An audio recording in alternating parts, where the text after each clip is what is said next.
Hello everyone. सो जैसा कि हम लोगों ने हमारी पुरानी सीरीज़ के अंदर अल्कोहल एडिक्शन, ओपियोइड एडिक्शन को कवर किया था, तो आज हम एक नए टॉपिक के साथ में हैं। मैं वेद शुक्ला, बिजनेस कंसल्टेंट, और हमारे साथ में है डॉक्टर आर के Sharma, MD psychiatry from NIMHANS. तो आज का जो हमारा टॉपिक है वो काफ़ी ज़्यादा मतलब आज की डेट में देखने को मिल रहा है वापस से, कि बच्चे सभी घर पे हैं। बहुत ज़्यादा मतलब उन लोगों के ऊपर एग्ज़ाम्स के और पढ़ाई का भी स्ट्रेस रहा है, क्योंकि एकदम से पैटर्न चेंज हो गया था, क्योंकि पूरा ऑनलाइन एजुकेशन मोड में शिफ्ट हो गया था, सब कुछ हो गया था। तो इस वजह से क्या हो रहा है कि जो चाइल्ड के जो मेंटल हेल्थ इश्यूज़ हैं वो काफ़ी बढ़ रहे हैं। तो आज हम उसी टॉपिक को कवर करेंगे। तो मैं सबसे पहले डॉक्टर शर्मा से ये पूछना चाहूँगा कि सर, आपके पास में इन दिनों किस टाइप के केसेस आ रहे हैं, किस टाइप के अंदर मतलब ना बच्चों के अंदर मानसिक बीमारियां बढ़ रही हैं, या फिर किस तरीके का स्ट्रेस बढ़ रहा है? एक बार आप उस पर थोड़ा सा शेयर करिए। देखिए, चाइल्ड एक अपने आप में, यानी कि बच्चा अपने आप में एक यूनिट है, यानी कि एक ह्यूमन बीइंग है। और हम उसको एक कह सकते हैं कि मिनिएचर ह्यूमन बीइंग है, यानी छोटा आदमी है। पर प्रॉब्लम ये होती है कि हम उसको उस एंगल से देख नहीं पाते हैं कि जैसे उसको हम उसके थॉट्स हम समझ नहीं पाते हैं, क्योंकि हम अपने एंगल से चीज़ों को देखते हैं। सो वहाँ पे हमें आइडेंटिफाई करने में प्रॉब्लम्स आती हैं, जो मेंटल हेल्थ इश्यूज़ बच्चों के साथ हो रहे हैं।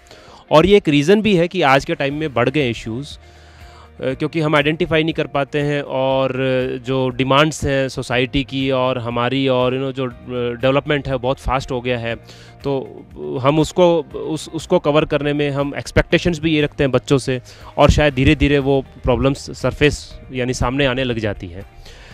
सो जो मेजर इश्यूज़ जो हम देख रहे हैं आज के टाइम में, स्पेसिफिकली अभी जो इश्यूज़ रेज़ हुए हैं इन दिनों के अंदर, मैं ये कहूँगा कि वो सामने उभर के आ गए हैं। ऐसा नहीं है कि वो चीज़ें पहले नहीं थी। तो वो फैक्टर ये है कि एक तो क्योंकि हमारे अगेन बात वही है कि एक्सपेक्टेशंस हमारे ज़्यादा हैं, और इस समय के अंदर भी हमारे एक्सपेक्टेशंस बढ़े हुए हैं। तो बच्चे को वो समझने में और उसको कॉप अप करने में मुश्किल होती है। इसलिए बच्चों में अलग अलग तरह के सिम्टम्स दिख रहे हैं इन दिनों के अंदर, जैसे नींद नहीं आना, चिड़चिड़ापन हो जाना, व्यवहारिक बदलाव। तो इस तरह से कई चीज़ें सामने में नज़र आने लग गई हैं। एक दूसरा है जैसे मोबाइल एडिक्शन। आप देखिए, स्क्रीन पे आदमी लगा रहता है हर वक्त, तो वो भी एक मेजर फैक्टर है जो हमें आज समझने की ज़रूरत है। तो सर, जैसे कि आपने बोला स्क्रीन टाइम बढ़ रहा है, अब स्क्रीन टाइम तो बढ़ेगा ही, क्योंकि पूरा एजुकेशन ऑनलाइन हो गया है।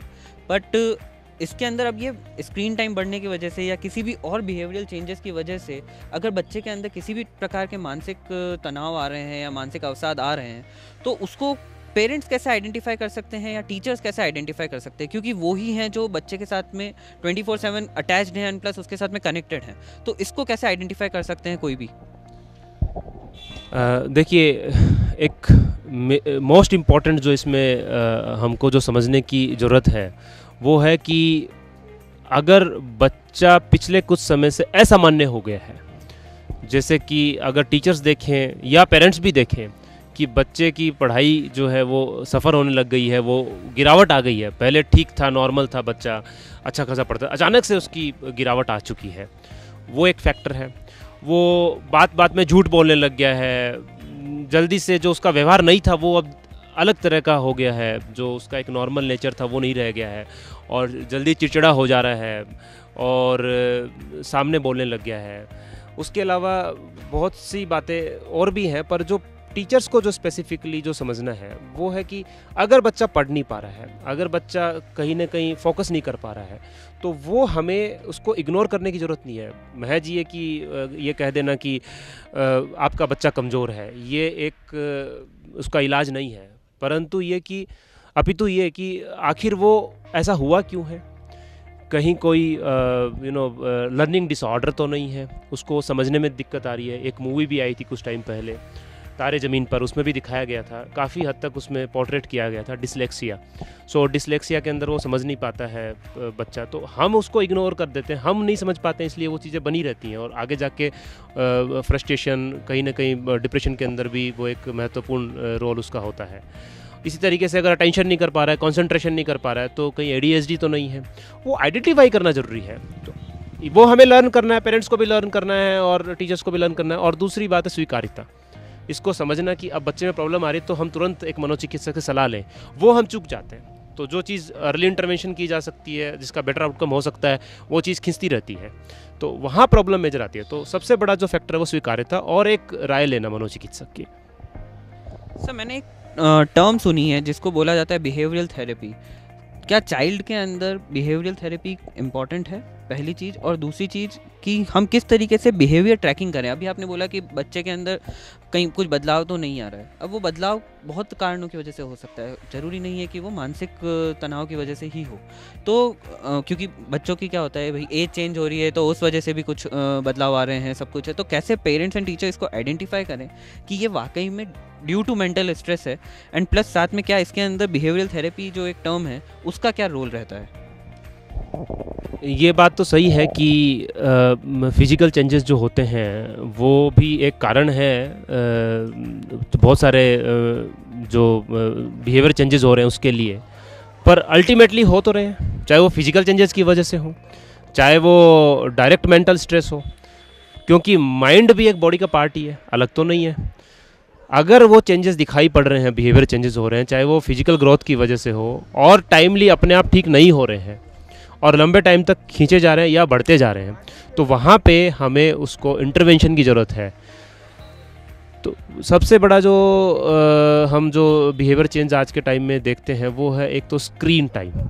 तो स्क्रीन टाइम, जैसा कि वेद आपने बताया, स्क्रीन टाइम आज के टाइम में कुछ हद तक ज़रूरत भी है, जैसे कि स्टडीज़ के लिए अभी ऑनलाइन हो गई है और बहुत सारे जो मटेरियल हैं वो भी ऑनलाइन ही मिलते हैं, पर उसका भी तो एक फ़िक्स होता है। ऐसा तो नहीं है कि 10 घंटे आदमी एक ही चीज़ को देख रहा है। उसके बाद आजकल जो बच्चे हैं, एक एडोलसेंट जो ग्रुप है या उससे छोटे बच्चे भी गेम्स खेल रहे हैं, फ़ोन पे चैट्स कर रहे हैं, फेसबुक देख रहे हैं। उसकी कितनी ज़रूरत है बच्चों को? बहुत कम। पर वहाँ पे वो इन्वॉल्व होते जा रहे हैं, घंटों घंटों उसी में लगे हुए हैं। वहाँ पे अब वो उससे अलग नहीं हो पा रहे हैं। अलग होते ही उनमें चिड़चिड़ापन चालू हो जाता है, उनके अंदर गुस्सा आने लग जाता है। ये तो एक चीज़ है।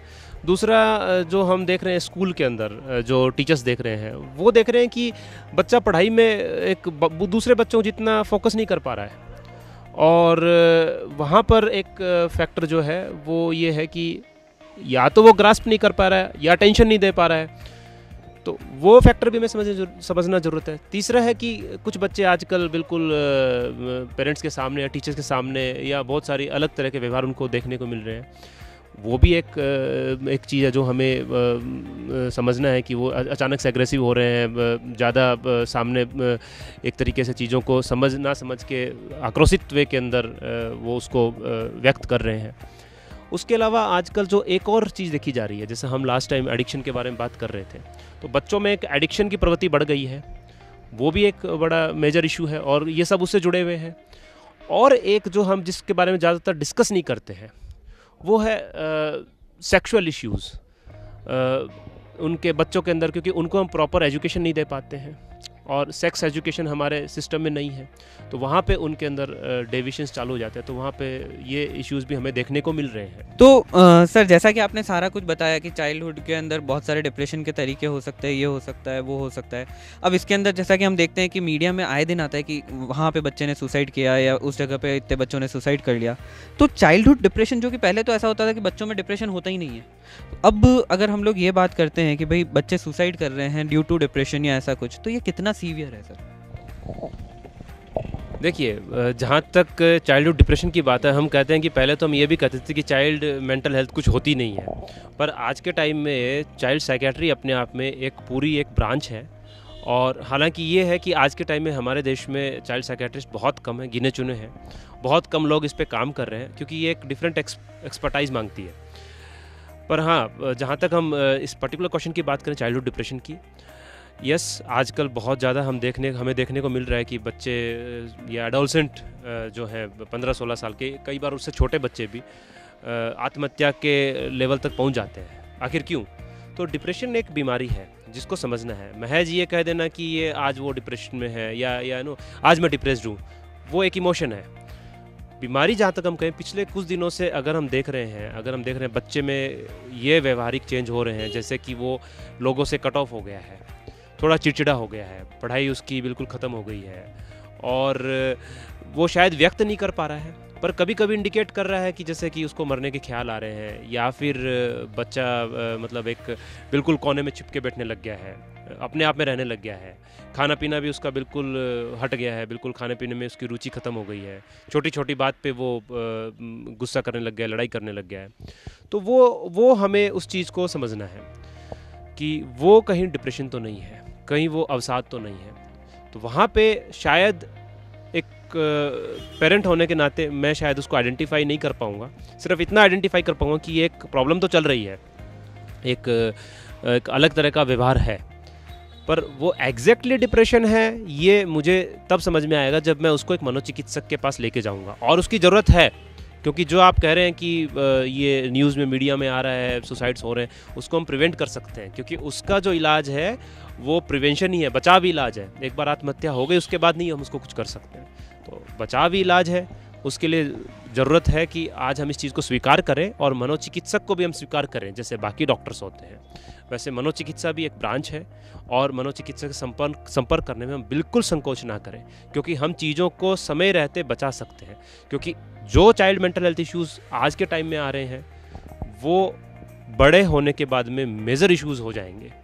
तो क्योंकि आज एक नींव है और उस नींव को हम मजबूत करेंगे, उस नींव को हम स्ट्रॉन्ग करेंगे, जो उसकी प्रॉब्लम्स है उसको हम आइडेंटिफाई करके निकाल देंगे, तो शायद आगे प्रॉब्लम्स आने से या तो हम बचा पाएंगे या उसको कम कर पाएंगे। तो ये हमें समझना है कि जो एडल्ट्स में जो इश्यूज़ हैं कहीं ना कहीं वो चाइल्डहुड से ही निकले होते हैं। तो ये थे हमारे साथ में डॉक्टर आर के शर्मा, एमडी साइकेट्री निमहांस से।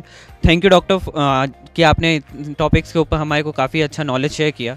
आप सभी हमारे साथ में निरंतर जुड़े रहिए, हम और भी काफ़ी अच्छी सीरीज़ के साथ में आएंगे एंड आप लोगों के साथ में और भी अच्छे डिस्कशंस करेंगे।